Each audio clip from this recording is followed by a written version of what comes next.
Yeah, today's lecture is on the foundations of ICT4D, and we're going to build on our understanding of what ICT is in terms of conceptualizing ICT4D as a whole and in parts.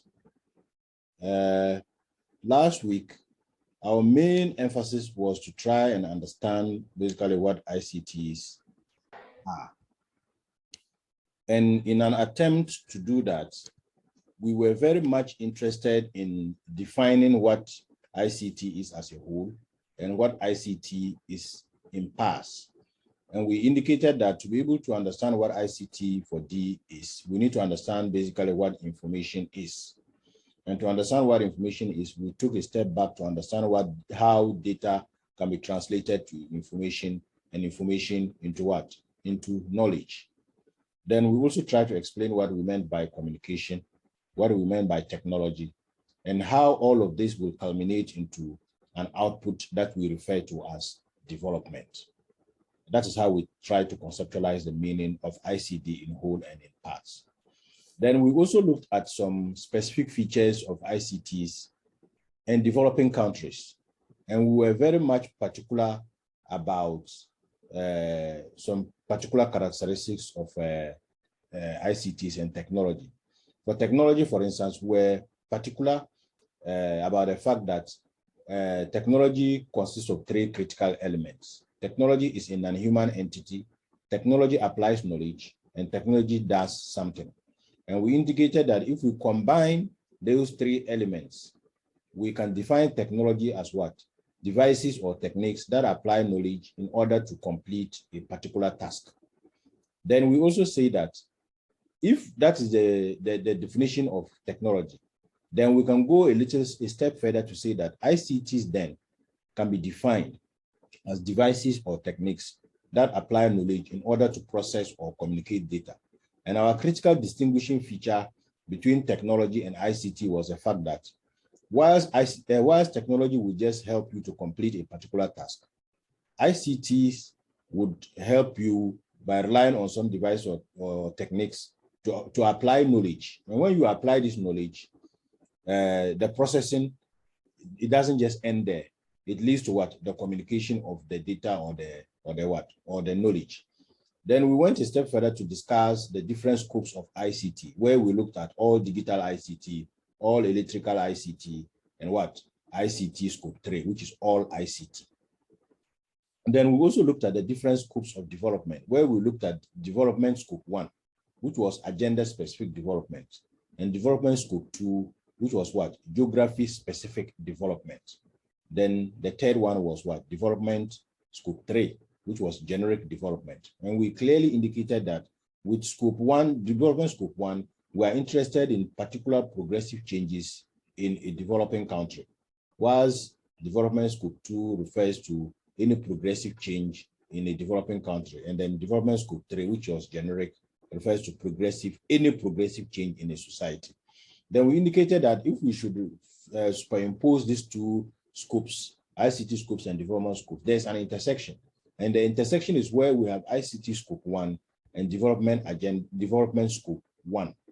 And that is where ICT4D emerges.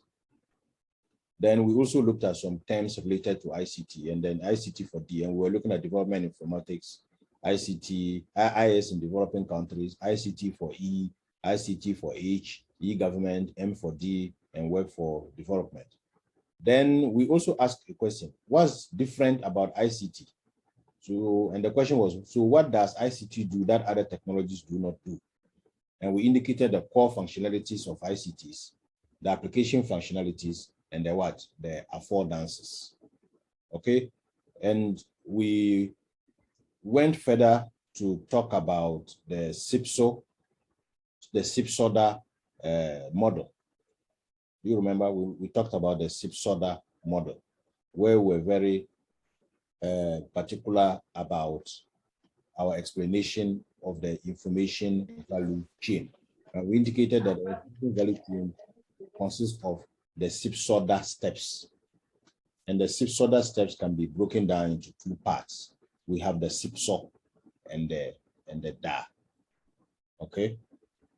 All right. So today we're going to just build on our understanding of what we did last week. And to do that, we are interested today to try and explain not the information value chain. We are interested in what? The ICT4D value chain. So we are building on our understanding of the information value chain. And the information value chain is basically summarized in the ICT4D model. So we'll try to explain today what ICT4D value chain is. Then we'll categorize technological and human infrastructure of ICT4D. We are going to argue that when we are talking about ICT4D, it will have a technological component and it will also have what? A human component. Then we'll look at the key stakeholders in ICT4D. Then we'll also explain ICT4D policy, the content of ICT4D policies. Then we'll look at ICTD for financing. Who should pay for ICT4D? Information communication technology for development. Who should pay for it? Then we'll also try to understand what we mean by digital inclusion and the digital divide. And we'll look at the different dimensions of the digital divide. In terms of the technological dimension, we'll also look at the social dimension, and then we'll also look at the value chain dimension of the digital divide. So we'll have quite a long lecture. All right. So going on, we want to try to understand what we mean by ICT4D value chain. And to understand that, it is very important that we go back to the basic concept of the input-output continuum. So we say that when we have an input, when we have an input, say in the ICT4D model, and the input will involve what? Capturing input, processing, storing, and then there's an output. We have the input-output continuum in the information value chain. But we are saying that when we are talking about ICT4D, we are not just interested in input, process, and output. Our emphasis is on the fact that the output that ICTs will lead to is what we will refer to as what? Development. ICT should lead to a process of what? Development. It should lead to, the end result should be development and not just any other output. And that is the critical thing when we are talking about ICT4D. So basically, we can say that the ICT4D value chain consists of input, ICT process, and development. But if we are becoming a bit more complex as we are advancing in our knowledge of ICT4D. So we are progressing to say that the ICT4D value chain can best be understood in terms of four critical components. And these four critical components can be matched with the three basic components we see in the chain of input, in the chain of input, process, and output. So for instance, the critical components of the ICT4D value chain consist of what we refer to as readiness. And readiness will match with what? Inputs. Then we also look at the process will involve the availability of ICTs and the uptake of ICTs, whether people adopt and use the ICTs, and what the ICTs will lead to. And what the ICTs will lead to will be the output. And this output will be related to what? Impacts. And this impacts is basically what we are looking at in terms of what? The development. We're looking at impacts in terms of impact of ICTs on what? On development. So we are saying that in our current context of understanding what the ICT4D value chain is, we are basically looking at four critical components: readiness, availability, and what? Readiness, availability, uptake, and impact. And this can be captured. This is captured in this diagram. So if you look at this diagram carefully, you will see that at the bottom there is the four components are at the bottom, but there are other critical detailed components which fall under each of the four components. So we have readiness, we have availability, we have uptake, and we have what? We have impact. So we are going to take each of these four components one after the other to try and understand what we mean. And then we relate it to the concepts of input, process, and what? And output. So readiness, which is in line with what? Readiness is in line with input. And we'll explain readiness as basically referring to the prerequisites for any ICT4D initiatives. Every developing country must have some basic prerequisites. They must be ready to be able to adopt and use ICTs. So this readiness is basically what we refer to as the foundational precursors that we think are critical at the national level so that ICTs can be adopted and used. So those precursors must be there. The country, the context must be ready to be able to take on these ICTs. If they are ready to be able to take on these ICTs, the ICTs must be what? Must be available. So availability basically involves the implementation of an ICT4D initiative. And this particular implementation will turn the input into a set of tangible outputs or deliverables. So the country must be ready, the ICTs must be what? Must be available. If it is available, then there must be what? Uptake. So the precursor to uptake is what? Basically readiness and what? Readiness and availability. So we are saying that in terms of uptake, ICT4D cannot process anything until it is actually adopted and what? And used. And the adoption and usage falls under the category of uptake. Then when the ICTs are actually adopted and used, then it will lead to impact. And this impact is what we refer to as broadly as what? Development. And the impact can be divided into 3 sub-elements or components. The impact can be one category of the impact will be output. And the outputs are basically what is at the micro level. Changes, and these changes are associated with individual technology use. When people use the technology, how is the transformation in their life? How are their lives changing? Then we also have the outcomes, which is also an impact. And these are the wider costs and benefits associated with the ICTs. So if a country adopts ICTs at the individual level, people's lives are going to be improved. But it is also possible that the cost of these ICTs may have a wider impact on the society as a whole, because the country, those who signed maybe the contract documents and brought on the project, the ICT4D project, may have shortchanged the country. So there will be wider cost or wider benefit implications for the wider populace. Then there's what we also call the development impacts. And the development impact basically refers to the contributions of the ICT to broader development goals.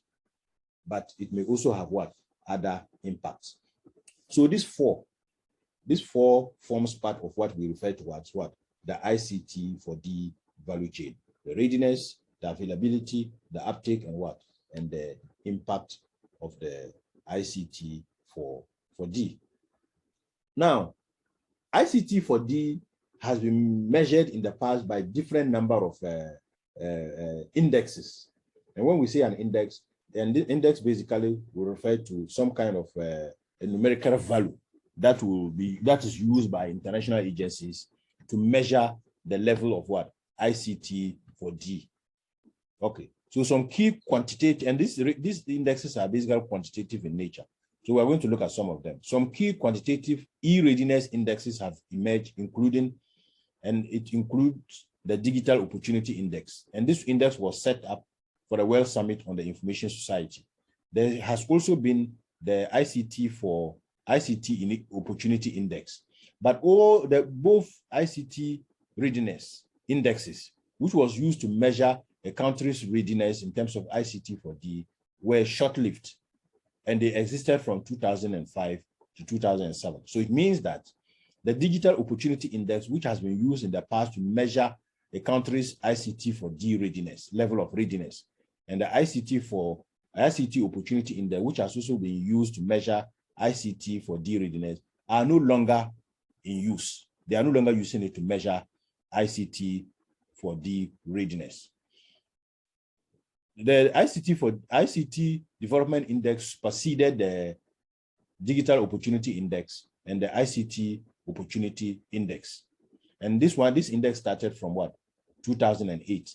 And it is provided by the ITU. The ITU basically is the International Telecommunications Union.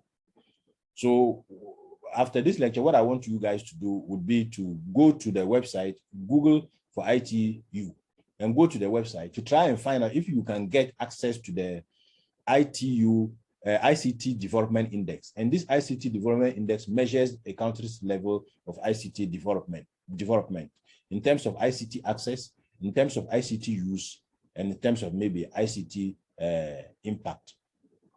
There are also indexes that mix in more qualitative assessment. So these indexes would mix both what qualitative and quantitative measures to be able to come up with an index.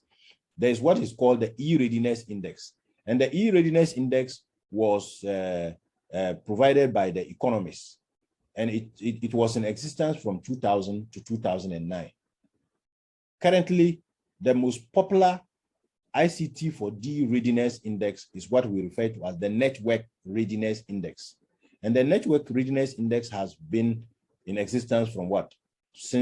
From 2000 to date. Just last week, the 2021 Network Readiness Index was released. And I'll send you a link to their website so that you can also have a look at it. So basically what we're saying is that ICT readiness, ICT4D readiness can be measured by a number of indexes. The most current and trendy ICT4D readiness indexes are the Network Readiness Index and the ICT Development Index. So if you look at a lot of my papers, a lot of the papers I have published, which are quantitative in nature, you will realize that I have relied on the ICT Development Index from the ITU. I have also relied widely, me and Mifta, we have relied widely on the Network Readiness Index to publish a lot of papers in the context of what? ICT4D.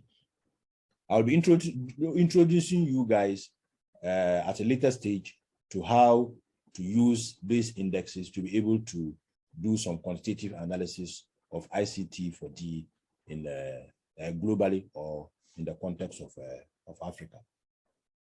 Okay. Any question? Okay. If there's no question, let me proceed. Now, the ICT4D value chain, which consists of ICT readiness, availability, uptake, and impact, it has been changing over time. So if you look at this diagram carefully, you have one of the axes which indicates level of ICT4D activity. And the level of ICT4D activity basically refers to either its readiness, its availability, uptake, or impact. And then it is matched over time. We're saying that based on this particular diagram, it means that as time goes by, the uptake of ICTs supersedes the availability and readiness. So before one can get to realize the impact of ICT4D, one should have been ready, ICTs should have been available, one should have adopted and used the ICTs, and it would have led to what? Some impact. So there's some sort of a continuum, say that one particular factor supersedes the other. If you look at it in a time frame, for a country to be able to reap the benefits of ICTs, it would have gone through this particular trajectory of what? Readiness, availability, uptake, and impact. Okay, now I want us to look at the foundations, the technological foundations of ICT4D. The technological foundations of ICT4D. Now, ICT4D has two critical foundations. It will have a technological foundation, and it will also have a human foundation. So we're going to look at the technological foundation. The technological foundation, if you look at this carefully, and based on our lecture, our two lectures in MIS and our first lecture too on understanding ICT4D, you will realize that these terms are very self-explanatory. So we say that at the very bottom of the technological foundation is what we refer to as infrastructure. There's also what and then on top of it, we have hardware, software, data, communication, and processing. And then there's somebody at the top who is the ICT user. So the ICT user sits at the top of all this to be able to rely on ICT4D or ICTs to reap the benefits of the benefits in terms of development. Now, let's take this one after the other briefly. Because these are self-explanatory, I'm not going to take a lot of time trying to explain that. Now, the technological foundations. There are two types of infrastructure that ICT4D requires. So if you look at the infrastructural component, the infrastructural component basically, if you look at this particular aspect, the one at the bottom, is very critical because if we don't think about the foundations in terms of this infrastructure, the hardware, the software, and data will fall apart. A typical example is that with hardware, software, and data, it is meaningless unless we have what? We have electricity.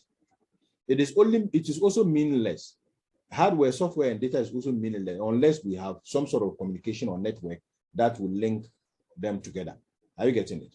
So we say that the two types of widespread infrastructure that ICT requires are that of power. And we're saying that ICT cannot work without electricity. And the lack of power as an infrastructure in developing countries has long been seen as one thing that leads to the effective use of ICTs. Then there's also the telecommunication aspect.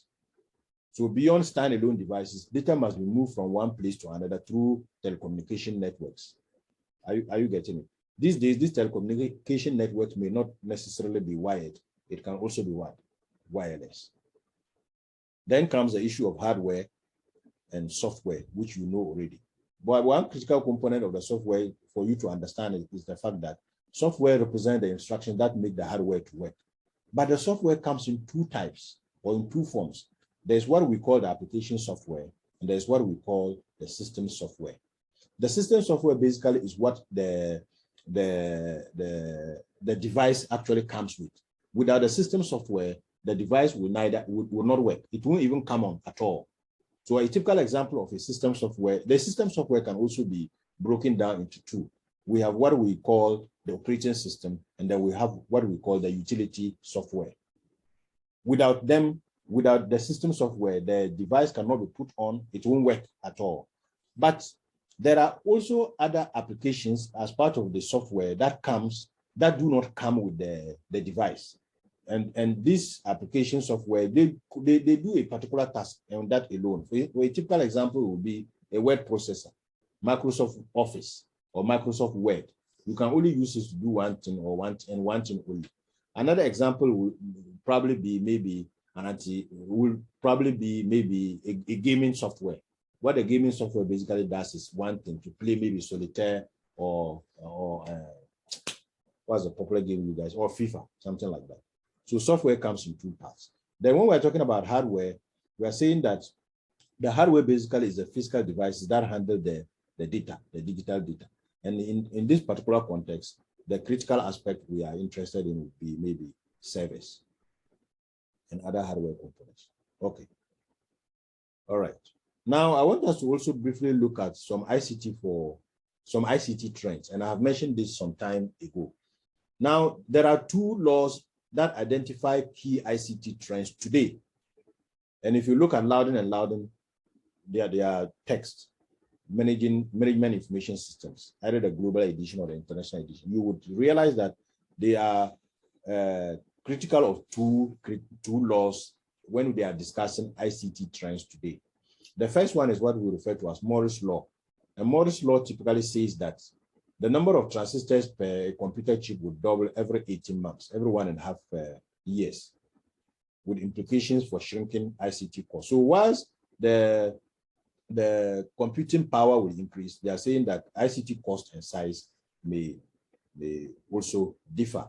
Then there's also the law of mass digital storage. And the law of mass digital storage states that the amount of digital data stored doubles every year. But the cost of storage either per byte, per gigabyte, per exabyte, per terabyte, this will reduce by more than the amount it doubles every year. So once the storage would double, the cost is rather going down. So if you just look at it, if you 10 years ago, if you were going to buy a memory stick, maybe a USB drive, a 512 megabyte would have cost, say, maybe 50 cedis those days.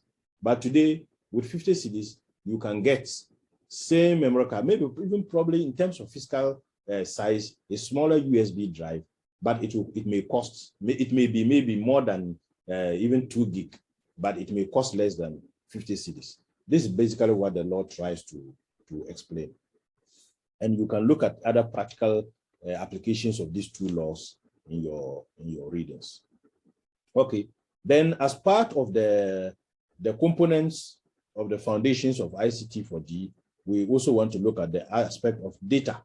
And this is a very repetitive concept in our discussions in MIS or ICT4D. When we say data, we all know what it means. But data can only be useful if it meets certain data quality criteria. And this data quality criteria is summarized in what is referred to as OKARA. And OKARA simply, as an acronym, simply refers to the O stands for openness, the C for completeness, A for accuracy, R for relevance, and then A for appropriateness of presentation. So for data to have some level of quality, or for us to regard data as being of quality, it must have met this particular OKARA criteria. So you guys can go and read more about the OKARA criteria in terms of what? Data quality. So these are the explanations. I'm not going to go through them. You can do that as part of your reading. Okay. Now, this diagram summarizes what we have just been discussing, the technological architecture of ICT4D. So we are saying that in terms of the infrastructure, one critical component is what? Electrical power. So if you look at the bottom, the electrical power, telecommunications, servers, then individual devices. Individual devices will rely on what? Software. And the software will come in the form of system software, application software, and then there's also a data component, which is the data content. And then there are those at the top who are the recipients or the users. But there's also somebody in between the content and the what? And the recipient. So there's this guy who serves as an intermediary to make the content, the data content available to what? The final user. And this guy who serves as an intermediary is, in ICT4D terminology, we refer to him as what? The infomediary, because he's able to provide, he serves as intermediary who provides the data content or information to what? The final consumer or the final recipient. Okay. Now that was the technological foundations of ICT4D. Now I want us to look at the human foundations of ICT4D. And to do that, I want us to take our mind back to look at the fact that technology when we are talking about technology in the context of this particular course, in the context of ICT4D, we are basically saying that technology can lead to what? Development. But when we are looking at the human foundations of ICT, we have to be very careful. Technology may not necessarily lead to development, but technology can lead to development with or without the human intervention. Let me take that again. Technology can lead to development with human intervention or without human intervention. How can that happen? If for the first one, without human intervention, if you look at smart ICT4D, smart technologies, the moment the technology is developed, if it is automated, it can lead to what? Development. A typical example is what? Automatic irrigation of dry farmlands. So the irrigation system can be timed so that it will water the dry farmlands every morning, as long as there's water supply. So in that case, there's no human intervention. So the person can continue to farm and do whatever he wants to do on his farm, because the farm will be constantly irrigated because of the automation that is part of the ICT4D. Then we're also saying that ICT4D would mainly, though ICT4D can lead to development without human intervention, mainly it involves people. ICT4D would involve people majority of the time. And therefore, the human component is a very critical foundation for what? ICT4D. Now, zoning down to the human foundations of ICT4D, we want to emphasize that the human foundations, which we refer to also as the human infrastructure of ICT4D, it consists of two parts or two components. There is what we call the demand side, and the demand side deals with the human motivations in terms of ICT4D. And there's also the supply side, which we refer to as the human capabilities. And the human capabilities are basically what we can do, and the motivations are what we are motivated to do. So what we are motivated to do is different from what we can do. You may be motivated to do something, but you may not have the capability to be able to do that. Are you getting it? Okay. And to explain that, we will rely on a particular model. a particular model developed by Davis and his colleagues called the technology acceptance model. It is adapted and for our use.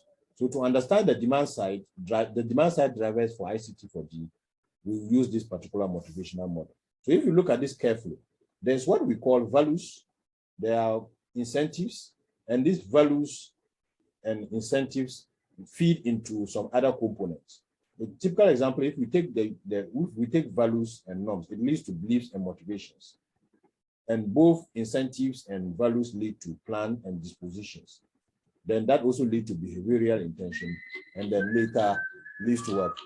Later leads to the behavior, decisions, and actions. Just a minute.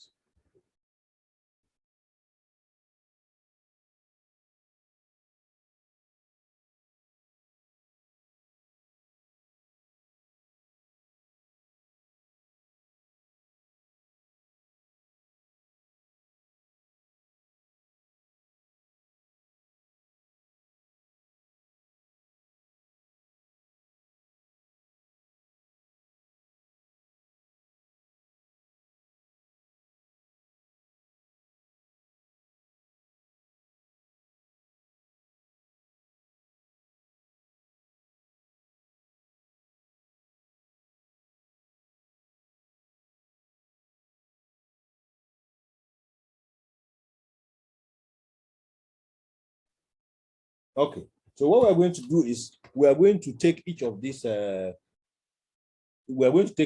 components and try to explain them one after the other. All right. So basically, the values and norms are referred to as informal institutions. They are referred to as informal institutions because they are just part of our culture, our informal lifestyles in our societal context. And all of this operate at different levels, and they are dynamic across different culture and different ethnic groups, different geographical locations. And these values and norms, as well as the incentives, and the incentives are basically would be extrinsic motivations that shape our behavior. And these extrinsic motivations are motivations that do not come from us as individuals. Those motivations come from outside. And these particular motivations could be concrete. It could be money. So as you may be given money, and because of the fact that you are given money, you may go to use a particular technology. I get it. So it's a motivation. But the motivation, the incentive can also come from very abstract concepts like recognition. You may use a particular technology because you want to be recognized or you want to feel to be part. So that we feeling can drive you to what? To be able to use a particular technology. So we are saying that recognition, gratitude, money are all extrinsic motivations. And these extrinsic motivations shape our attitudes towards our use of what? Technology, and they can serve as incentives. Then we also have our individual or personal beliefs and motivations. And these are what we refer to as intrinsic motivations. So the intrinsic motivations are part of the individual self, our personal general view about technology. And this personal general belief and view can lead us to what? Can motivate us to use a particular technology or not. Then the next thing is what we refer to as plans and dispositions. And plans and dispositions represent the translation of the background motivation, that is the extrinsic and the intrinsic motivation, into a specific goal. Then we are saying that all of this will culminate into our intention and behavior to use a particular technology or not. So if we go back to look at the diagram carefully, you will see that at the individual level, we are just looking at the beliefs of the person, the plan and disposition of the person, and that will lead to the person's intention and behavior to use a particular technology. But we are also saying that there are also external components or external factors, and these external factors could be what? The incentives. Either you are motivated by money or you are motivated by recognition from the society or whatnot, or also the beliefs in the society or the culture, the way of life, culture of the people. This would be in the external context. So there are two contexts here. There's an individual context and there's what? An external context. And all of this would help us in would shape our behavior towards our adoption and use of ICT. Then, so here we were particular about the fact that one side of the human foundation or human infrastructure is the fact of what? The human motivations. The other part is the human capability. Do you have the capability to be able to do that? The capability to be able to do that. Now, to discuss the ICT4D capabilities, I'm going to pause just for about a minute because we are being logged out, and then we'll continue in the next session to discuss ICT4D capabilities. So you guys can rejoin and then we can continue. Thank you.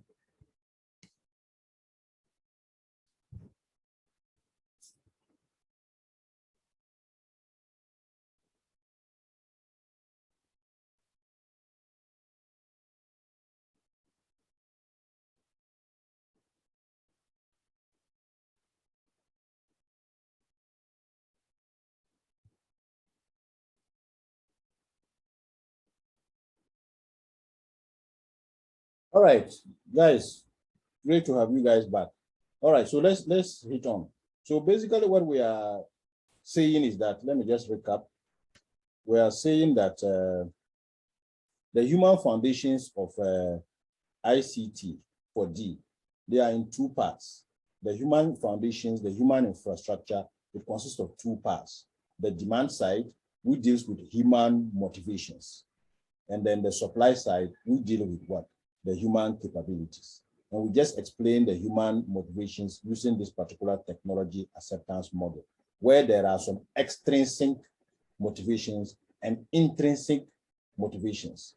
The extrinsic motivations are in the context of the wider environment, whilst the intrinsic ones are what? Within the motivation within the individual. Okay, so we are also saying that the second component, which is the supply side, consists of the ICT4D capabilities. And we're saying that the human capability, basically looks at our ability, our skill to be able to use the technology and apply the technology. Are you getting it? So ICT4D human capability infrastructure consists of the people plus the organizational arrangement which are in place to provide them with the necessary skills and knowledge to be able to use the ICTs.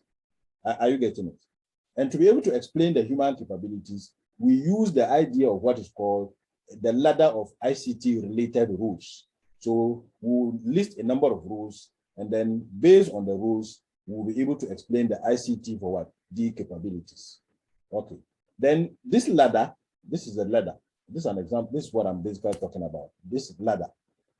So if you look at the ladder, which I will show back to you again, you can only climb a ladder by from the bottom up. That's the only way you can climb a ladder. And climbing this ladder of ICT-related rules means that the moment you start climbing the ladder, it means the intensity of your engagement with ICT will increase. So if you're at the bottom, your engagement with ICT is low. So as you start climbing the ladder, it means your engagement with ICTs will increase. It also means that each step reflects a higher level of competency. And the higher level of competency basically refers to your skill. The more you climb the ladder, the more you are thought of to be skillful, the more you are thought of to be knowledgeable, and the more you are thought of to have a better attitude towards what? ICTs. And all these are required for our use of ICTs. Are you getting it? But these skills are also created by the type of ICTs we are using. Okay. Now, the roles can be divided into three main categories. The ICT4D rules can be divided. So if you look at this, the ladder carefully, you will see that we will have at the very right-hand side, we have what is called just a minute, let me be sure that we have what is called the digital non-user. Then the second category is the digital consumer. And the last category is what? The digital producer. And each of the rules here can be linked with a particular category. Now let's look at the rules. The rules from the bottom of the ladder starts with delinked, indirect, intermediated consumer, passive consumer, active user, creator, enabler, producer, and then innovator. But we are saying that all this can be categorized in terms of what? Three main groups. So for instance, if you look at digital non-user, in terms of the ladder, we have two components of the ladder, indirect and delinked will fall under digital non-user. Whereas intermediated consumer, passive consumer, and the active user will fall under digital consumer. And then we have the creator, the enabler, and the producer, and the innovator who will fall under the digital producers. So we are saying that based on your level on the ladder, it will show your level of what? Competency, your ability to use ICTs. Are you getting it? So the more you climb up, the more greater the intensity, and the more greater your level of what? Competency. So let's look at it one after the other.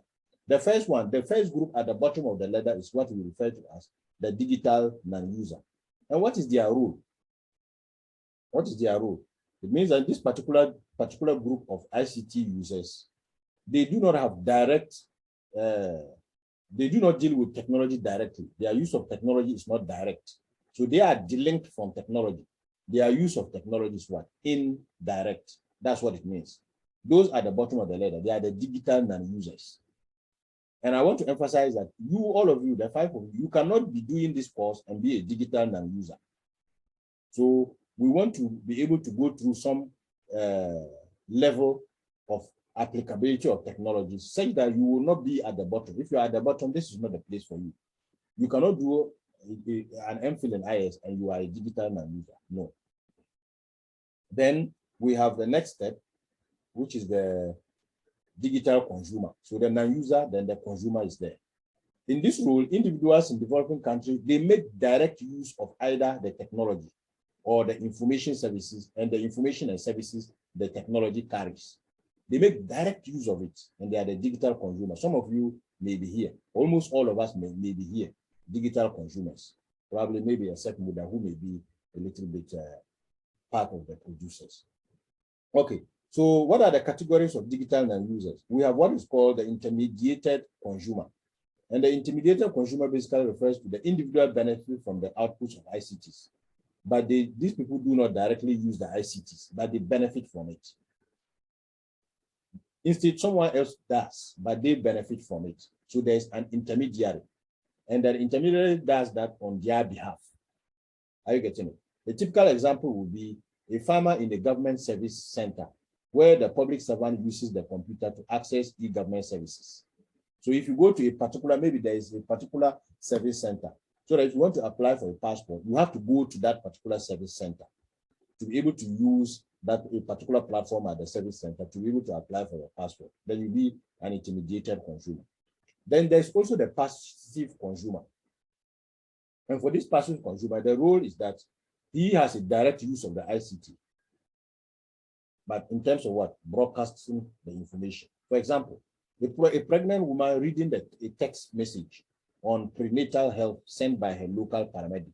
So you see that this person is reading the text message directly on her device. That is a passive consumer. Then there's the active user. The active user involves digitally enabled interaction and transaction with socioeconomic contacts.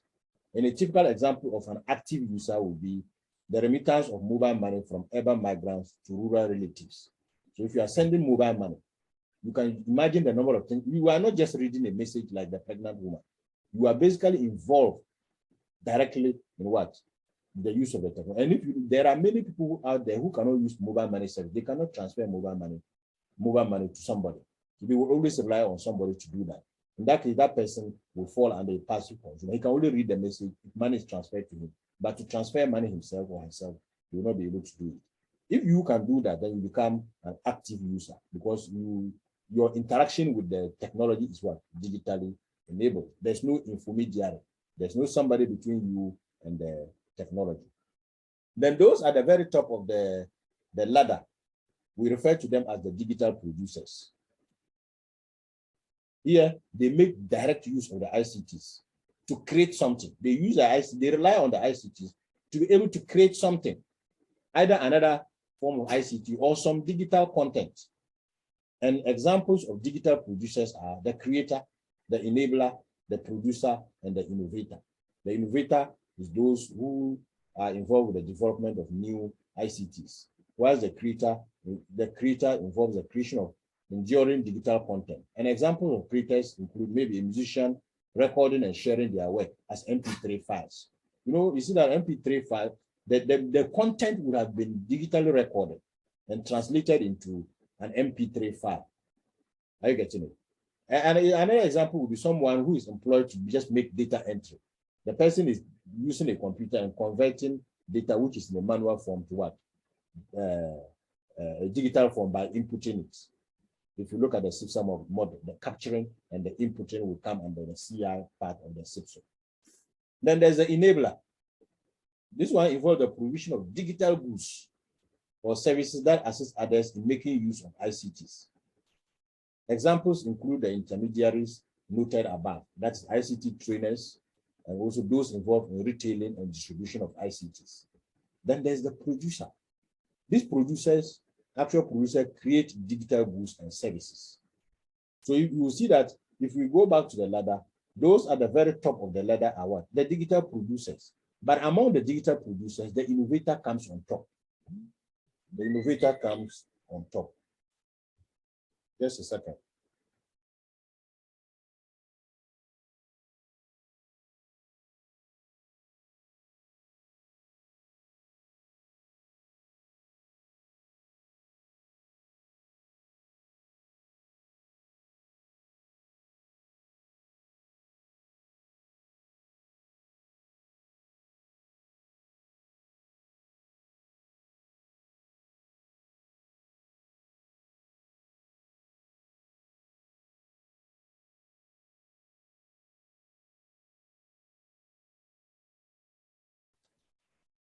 Sorry about that. Let's proceed. Okay. Right. Now, I want us to introduce another concept called digital literacy. And all of you may have heard of this word called digital literacy. And you guys may have used it. You may have said that somebody is not digitally literate. Now, I want to use this particular platform to change it. Yes. No, you didn't finish with this thing. You didn't talk about the innovator.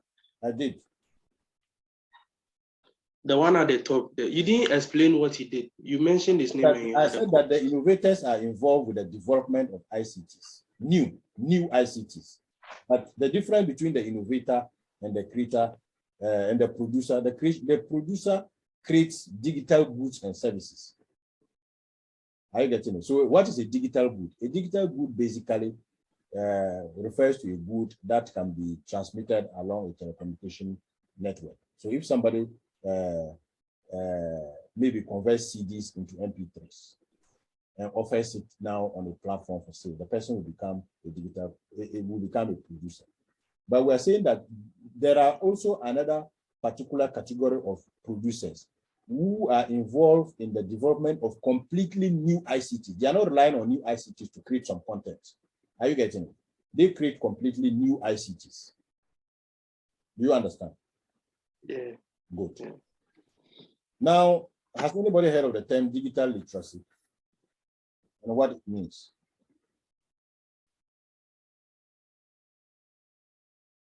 Yes. Explain. Digital literacy meaning knowledge of digital tools, how to use digital tools. Okay. So, you know, like phones, smartphones. Yeah, excellent. Software. Excellent. Any divergent view? Any divergent view? Digital literacy. So if we look at the meaning of literacy, we can actually build on that to explain what we mean by digital literacy. To say that somebody is literate means the person can do what? Can read and write. Are you getting it? The person can read and write. Now, if we're talking about digital literacy, we can explain that by using a typical example. For some of you, you can read, you can use your phones, and you may say that based on Muda's explanation, you are digitally literate. But when it comes to the context of academia, let me just give an example. If I give you guys an assignment, some of you may struggle to find the content, what you can find, how you would find the content online to be able to do what? Do the assignment. So though you can read and you can write, looking at where I am sitting, I can say that you are digitally illiterate. No, you can read and write, but you don't know where to find the information. Are you getting it? We can say that you are digitally illiterate. So we want to move away from the idea that when we say somebody is digitally literate, it means the person can basically just use technology. No. You are partly right, but we want to move away from that to say that digital literacy can be thought of in terms of what? Different key areas of knowledge, digital knowledge. Are you getting it? So we are going to look at it in the context of three critical things. Your access to the technology, assessing, then assessment, and then the application. So you may have access to technology, but you are not able to assess the technology to see how you can leverage on this technology to do certain things. So you may have access, all right. So in the context of literacy, the access, you have satisfied it, but you are not able to assess the technology to be able to use it for other critical things to either improve your life or your studies. You may also be able to assess it, but you are not able to do what? Apply it. So three things are critical when we are talking about digital literacy. We look at it in three key areas of knowledge. And these three key areas of knowledge, which is access, assess, and apply. We want to use the information value chain model to try and explain that. So a typical example in terms of access may be that though you are digitally literate, you have a phone. It is difficult for you to use your phone to capture some content. Are you getting it? Some of you don't know that. Some of you are not aware of the fact that when you are scanning maybe a document, you can equally use your phone to change the image of the document, which you have taken a snapshot of. You can change it into an editable form. Maybe you can just convert it to Word. Some of you are not aware. So though you have access, you can capture it, but you don't have the knowledge to be able to do what? Apply and use it in a different form. Are you getting it? So in terms of data capture, access is related to it. Then there's also the case of access. Well, you get the information, but you are not able to say that, okay, this part of the information is relevant to what I want to do or not. You are not able to discern from what is useful for you or what is not useful for you. And also, you are not able to make an informed decision based on the information you have or the information you have assessed and accessed. Are you getting it? In that case, you are not able to apply. So you cannot even make a critical decision based on the information you have. In that case, we'll say that you are digitally illiterate. So digital literacy in our context of ICT4D, we are not only looking at whether you can use the technology, but we are looking at how you can assess the information and you can apply the information. Are you getting it? So building it on top of the SIP-SODA model, the information value chain, we can say that information literacy cuts across several different boundaries in terms of data capture, data input, processing, and data storage. Some of you don't even know how to manage data on your phone. That is a part of what? Digital literacy. Then how you manage your information on your phone or your digital devices is also another problem. How you apply it to make decisions is also another problem. Are you getting it? So when we are talking about digital literacy in the context of ICT4D, we want to broaden the scope by not just looking at whether you can use a particular piece of technology, but we want to widen the scope to look at your access, your assessment, and your application of the information that the digital technology is providing, how you can rely on that information to be able to make what? Informed decisions. So it cuts across several different domains. And these are the explanations in terms of access, assess, and then the application. But we are also saying that there is, I mentioned this earlier, there's these guys who are intermediaries. And the intermediaries who intermediate between one individual and other steps of the information value chain. We call them the infomediaries. An intermediary who serves as an intermediary. Listen to me carefully. An intermediary serves as an intermediary between content, digital content, and the user. And this particular intermediary can be an organization. And this organization can be agencies that make some data sets available. For instance, the ITU, the Information Technology Telecommunications Union, which makes available the ICT Development Index, is an example of an intermediary. Are you getting it? The Portland Institute, that makes available the Network Readiness Index, is an example of an organization as an intermediary. But we can also have an intermediary being an individual. We can also have an infomediary being an individual. Right now, I'm an infomediary. A typical example could be maybe a telecommunication center. Somebody is operating a telekiosk. So that you go there, the person will show you how to do ABC, and then you use it, access the information, he will print for you. Some of you, when you are going to register during your undergraduate days, you are not able to use a PC. So you go to a cafe, they do it for you, they register for you, they print it for you. That is the individual as an what? As an intermediary. Intermediaries can be formal or informal. This is self-explanatory. If a child takes a mobile phone and reads a message of an alert to the father, then the child is serving as an informal intermediary.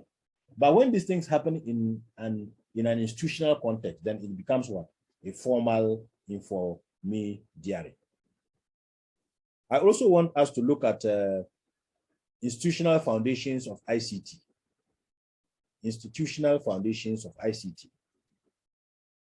And as I have indicated in the last slide, we are also going to rely on the context of what? Formal and informal institutions. So remember, we indicated that there are values and norms when we're looking at the model in terms of the individual context and the bigger, wider societal context. We've said that the values and norms are the what? The extrinsic motivations. These extrinsic motivations could come from, it could be formal or what? Informal. If it is formal, it means conventional norms, part of our culture and values. If it is formal, then it could be what? Official rules and regulations of a country, policies and strategies of an organization. It is also, if we are also looking at it, not in the context of institutions as behavioral constraints. So I'm saying that in one breath, we are looking at institutions as behavioral constraints, which consist of laws, national laws, organizational policies and procedures and strategies, or informal laws. And these informal laws comes in the context of what? Norms, values, and conventions, unofficial conventions. But we can also look at the institutional foundation as institutions as formal stakeholders. And when we are looking at institutions as formal stakeholders, we are looking at government agencies, NGOs, private entities. We can also look at institutional stakeholders as informal, where we look at affiliations which include what? Community of users or social networks. People can come together to form an association to do ABC, and we can refer to it as an informal institution. And all these are critical components of the institutions that serves as the foundation for the use of what? ICT4D. So if you are looking at the trajectory of ICT4D value chain in terms of readiness, then comes what? After readiness comes what? We have readiness, ICT4D value chain. Readiness is the first one. We have the availability. Availability, excellent. And then we have the uptake. And then finally Uptake. what? Impact. Impact. So if you look at it, all along this value chain, there are institutions that play critical roles. And these institutions can be what? Institutions as stakeholders, formal or informal, or institutions as behavioral constraints, which are official laws or unofficial laws. Are you getting it? Okay. Now, at the global level, we have other stakeholders who play a critical role in our discussion of what ICT for.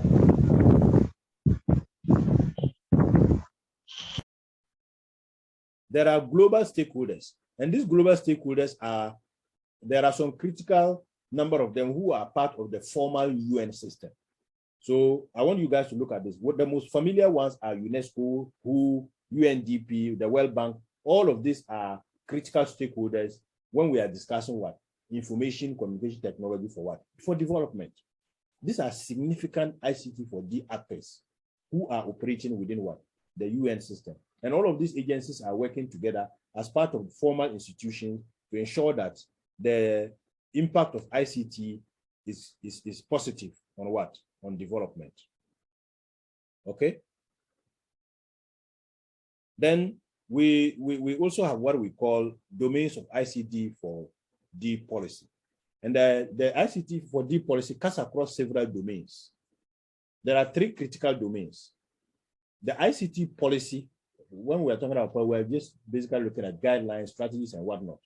They cut across infrastructure, ICT4D infrastructure, ICT4D production and use, and then the impact of ICT. So considering the number of actors or stakeholders who are global in nature or national in nature in terms of ICT4D, we are saying that the policies they make fall under the impacts. So there could be ICT4D policy on impact, ICT4D policy on production and use of ICT, and the ICTD for policies on what?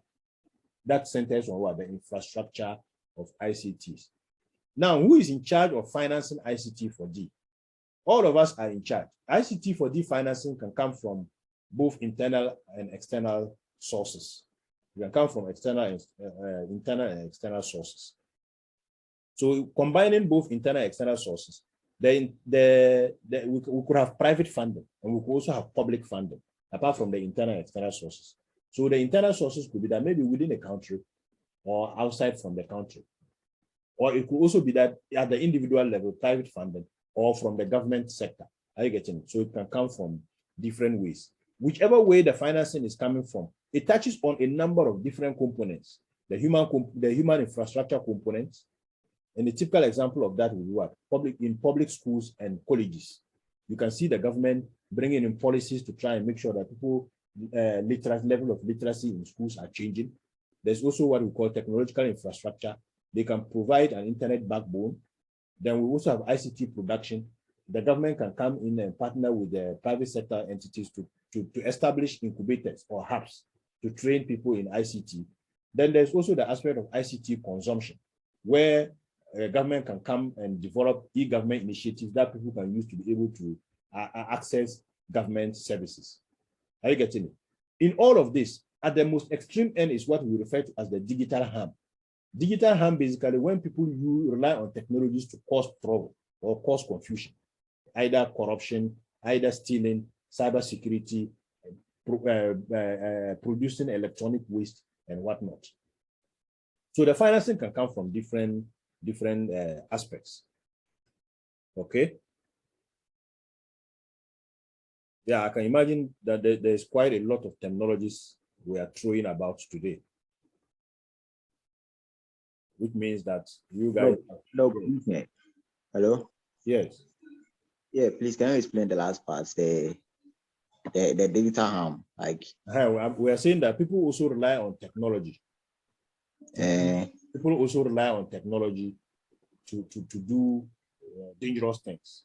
And some of these things could be either through cybersecurity. And you see that in terms of once people are trying to create digital harm, the government may spend a lot of money trying to stop maybe the cybersecurity issues that are raised by this. Okay. Are you getting it? Yeah. Apart from that, at the individual level, when we use technology and we discard the technology, we create electronic waste. And this electronic waste can harm people. Are you getting it? How do we dispose or manage the waste? Managing and disposing of the waste can come from both private and individual, individual or government funding or public funding. Okay. Now, still on the foundations of ICT4D, I want us to introduce a concept of digital inclusion and the digital divide. It is important that we understand the term digital divide. As ICT4D students or academics, it should be easier for us to be able to explain the term digital divide to somebody who is not in our field. Are you getting it? And for us to be able to explain that, instead of just saying digital divide, it is important that we explain the digital divide in the context of three dimensions. The first one is the technology dimension, the technological dimension. Then the second one is the social dimension. And then we also have the value chain dimension. Now, in terms of the technology dimension, a typical example to explain the technology dimension is what we refer to as the mobile divide. The mobile divide. Let me use a very lame example. Maybe the fact that Adiata is using the latest iPhone and I am not able to use an iPhone. and I'm using a YAM phone, there is a divide between me and her. Are you getting it? Now let's escalate it to a much more broader level. If you look at those of us in the urban areas and those in the rural areas, there's a divide between the kind of mobile devices we use. Are you getting it? They will be fine with what? A YAM phone. Whilst we will never be fine with a YAM phone because I will not be able to access social media. The level of interactivity differs. So it means that our level of needs of the mobile device also differs. So there's a gap between those of us who are here and those who are in the rural areas in terms of our use of what?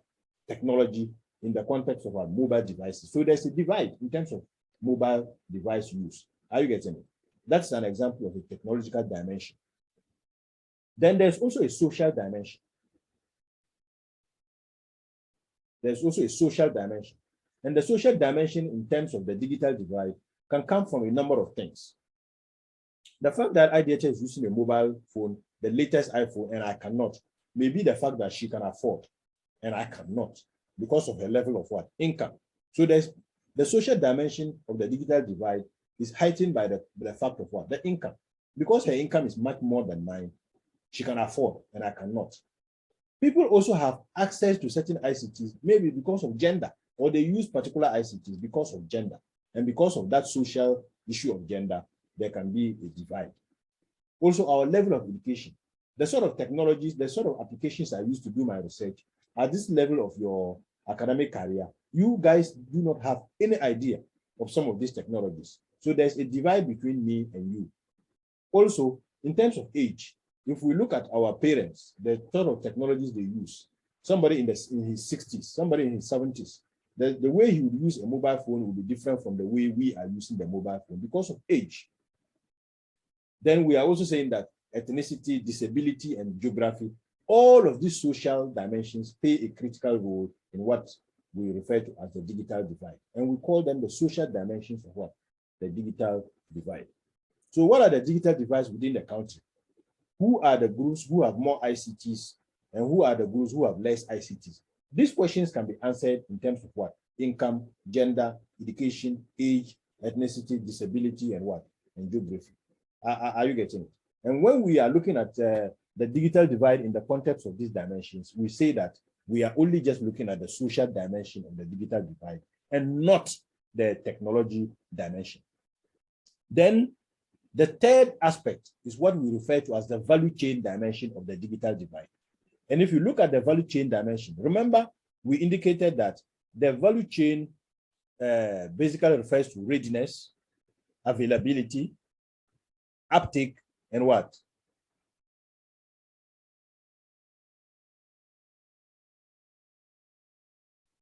And what? And impact. Are you guys sleeping? The value chain dimensions of the digital divide. We are looking at readiness, availability, uptake, and impact. So if you look at it at each level of the way, there can be a divide. So based on the value chain model, we are also saying that there can be a dimension of the digital divide. So we pick from the value chain model, the ICT4D value chain, and we say that the difference between people, the availability of ICTs can create a divide. So in Ghana, some people may have, some technologies may not be available in Ghana, but those technologies can be available or may be available in the UK. In that case, there's going to be a divide. Are you getting it?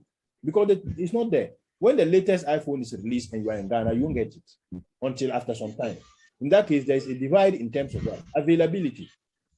There can also be a divide in terms of what? Accessibility. So it can be available. Meanwhile, you cannot buy. You cannot even buy it.